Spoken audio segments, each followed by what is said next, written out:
शनिवार तुमच्या सर्वांवरच नेहमी असते, पण पुण्यामध्ये एका अवलियाने सौर ऊर्जेवर चालणारी दुचाकी तयार केली आहे। या गाडीला असलेल्या सौर पॅनलमधून विजेची निर्मिती होते आणि त्यावरच चालते ही गाडी।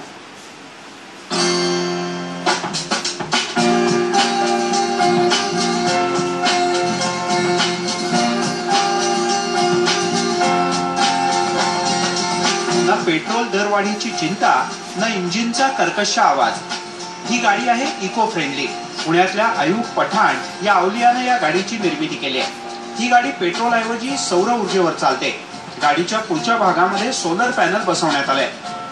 त्यातून सौर ऊर्जेचं रूपांतर 28 व्होल्टच्या विजेत होतं आणि गाडी धावू लागते। विशेष म्हणजे आयुबनं भंगारातल्या वस्तूंपासूनच ही गाडी बनवली आहे आणि त्यासाठी त्यांना खर्च आलाय फक्त 27,000 रुपये। एक सोलर बाईक मी घेतली सेकंड हँड भंगारमधून 2-3 हजार रुपयाला।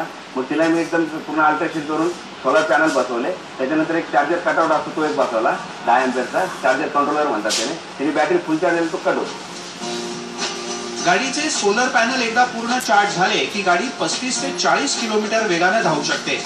उन्हामध्ये चालताना ही गाडी आपोआप चार्ज होते, त्यामुळे गाडी बंद पडण्याची भीती नाही। त्याशिवाय गाडीच्या या बॅटरीज विजेवर सुद्धा चार्ज करता येतात।